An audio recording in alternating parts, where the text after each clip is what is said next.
Hola mis hermanos, un gusto poder saludarles una vez más y poder meditar en la palabra de Dios. Hemos estado estudiando el libro de Jonás y hoy nos toca el capítulo 3 y ha sido de mucho ánimo poder leer la historia de Jonás, que muchas veces la sabemos de memoria, pero en este contexto en el cual nos encontramos creo que podemos sacar muchas cosas prácticas para nuestra vida.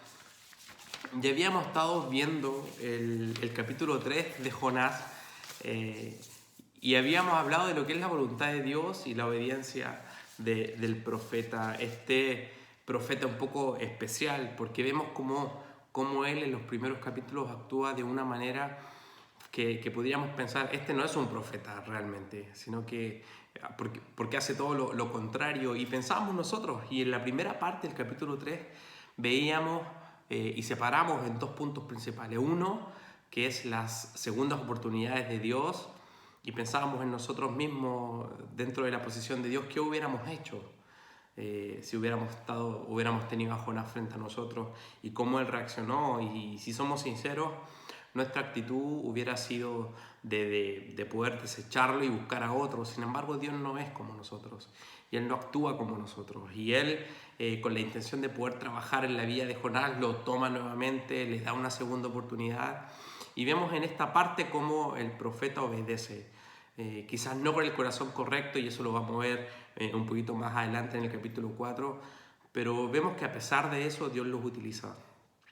Y hoy vamos a estar viendo en la segunda parte del capítulo 3, del versículo 5 al versículo 10, y aquí podemos ver la obra de Dios. Y antes de poder leerlo y empezar a poder meditar un poco en esto, me gustaría llevarte a lo siguiente. Muchas veces la obra de Dios avanza no gracias a nosotros, sino a pesar de nosotros. Y antes de poder comenzar, me gustaría preguntarte algo. ¿Qué papel estás jugando tú en la obra de Dios? ¿Eres alguien como Jonás, quien realmente está entorpeciendo la obra? ¿O eres alguien que solamente es un espectador? ¿O realmente eres alguien que está siendo utilizado por Dios como un instrumento santo para que otros puedan conocer de Jesús y del Evangelio? Y debemos ser sinceros, que cuando estemos en la presencia del Señor, eh, nadie pueda decir de que gracias a nosotros el nombre de Jesús fue blasfemado, sino que nuestras vidas expresaban y daban testimonio de que hay un Salvador. Y eso es difícil y eso exige una dependencia de la palabra cada día. Y es lo que vamos a ver ahora. Y antes de iniciar, quiero que leamos el capítulo 3 del versículo 5 al versículo 10. Y dice así: Y los habitantes de Nínive creyeron en Dios y proclamaron ayuno y se vistieron de cilicio desde el mayor hasta el menor de ellos. Cuando llegó la noticia al rey de Nínive, se levantó de su trono, se despojó de su manto, se cubrió de cilicio y se sentó sobre ceniza.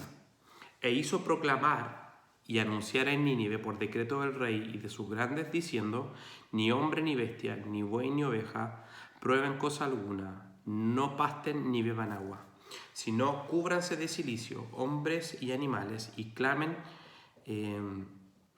a Dios con fuerzas, y vuélvase cada uno de su mal camino y de la violencia que hay en sus manos. ¿Quién sabe? Quizás Dios se vuelva, se arrepienta y aparte el ardor de su ira y no perezcamos.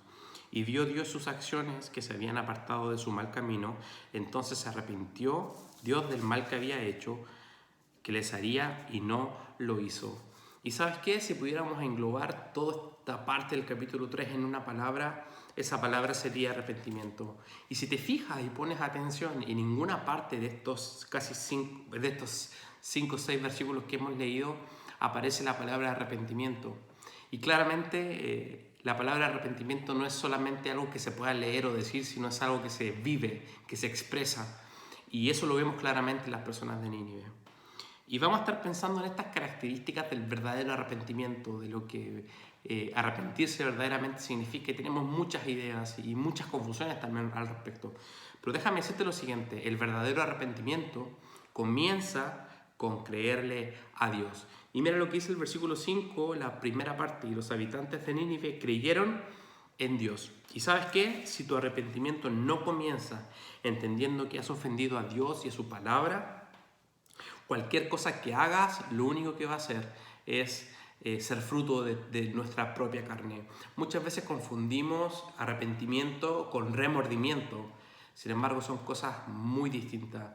Muchas veces actuamos frente a Dios con miedo a las consecuencias en vez de estar impactados o sensibles porque hemos ofendido a Dios verdaderamente. Y eso es lo que vemos en muchos ejemplos.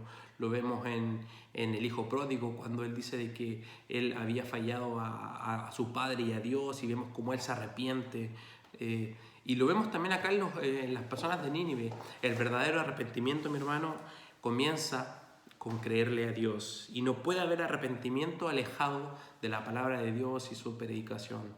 No hay verdadero arrepentimiento si esto no está confrontado por la palabra de Dios. Y eso es lo que vemos acá.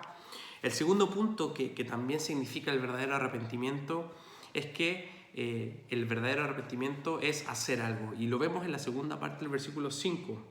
Dice, y proclamaron ayuno y se vistieron de cilicio desde el mayor al menor.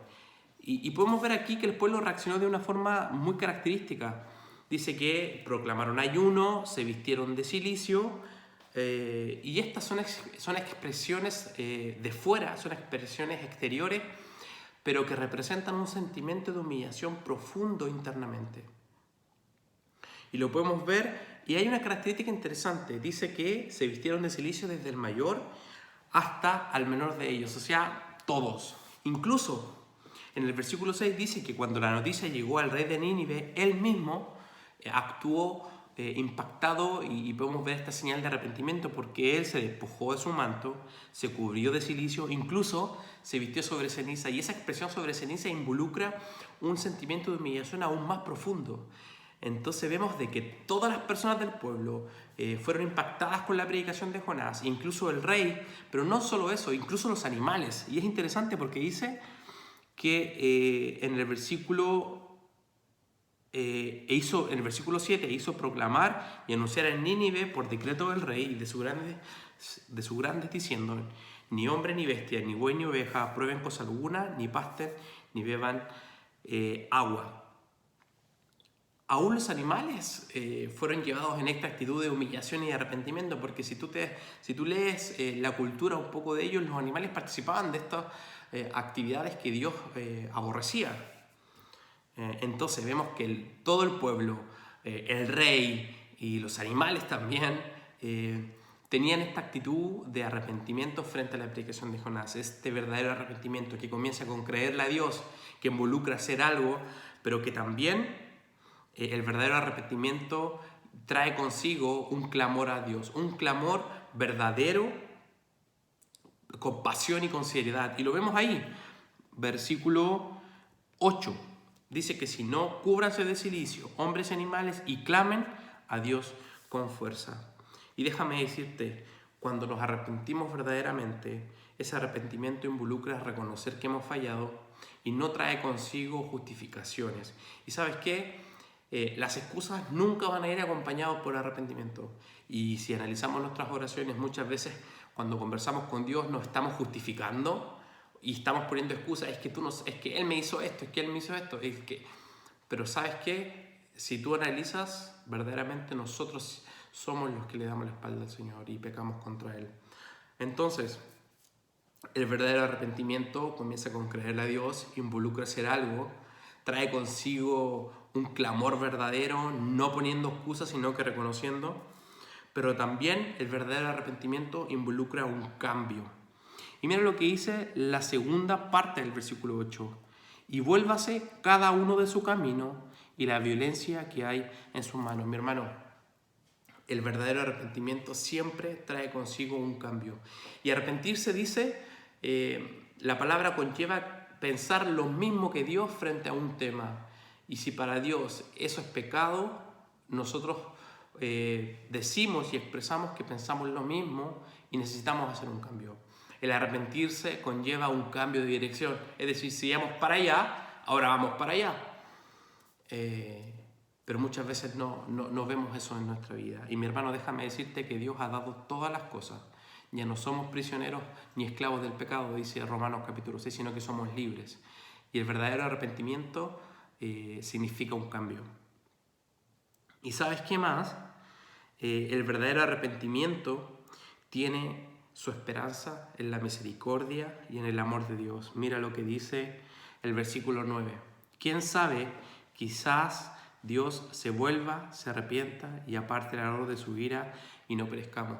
Mi hermano, el arrepentimiento descansa en la esperanza de que Dios es un Dios de misericordia, de amor, de perdón y de gracia. Y lo vemos claramente expresado acá. El verdadero arrepentimiento involucra creerle a Dios, el verdadero arrepentimiento involucra hacer algo, el verdadero arrepentimiento viene acompañado de un clamor verdadero, reconociendo y no poniendo excusas. El verdadero arrepentimiento involucra un cambio y el verdadero arrepentimiento descansa en el carácter de Dios, un Dios de misericordia, de perdón y de amor. Y es interesante cómo termina el capítulo 3, versículo 10, dice: y vio Dios sus acciones que se habían apartado de su mal camino, entonces se arrepintió Dios del mal que había dicho que les haría y no lo hizo.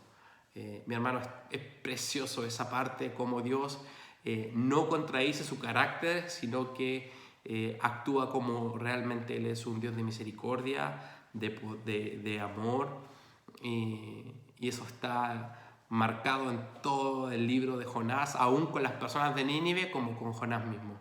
Y sabes que Dios hoy no es distinto al Dios que actúa aquí en Nínive. Dios sigue extendiendo su amor, su perdón, su misericordia, pero eso viene cuando nosotros actuamos con un verdadero arrepentimiento. Y quiero leerte Jeremías, un pasaje en el libro de Jeremías, capítulo 18, versos 7 y 8. Y dice así: en un momento yo puedo hablar contra una nación o contra un reino, de arrancar, de derribar y de destruir. Pero si esa nación contra la que he hablado se vuelve de su maldad, me arrepentiré del mal que le pensaba traer sobre ella. Mi hermano, Dios en ese momento actuó con misericordia y no destruyó a Nínive, porque ellos se arrepintieron con un arrepentimiento verdadero. Ahora, déjame preguntarte a ti, ¿tú has experimentado un verdadero arrepentimiento? ¿Has pensado en la condición en la que estábamos antes y cómo Cristo entregó su perdón por medio de la muerte en la cruz y cómo hoy tenemos libre acceso a Dios por su sangre?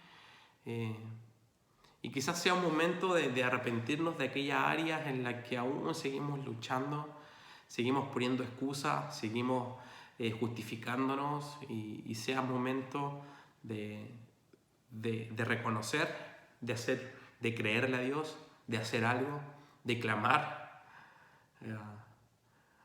y poder optar a este verdadero arrepentimiento y este amor y misericordia que vienen de Dios.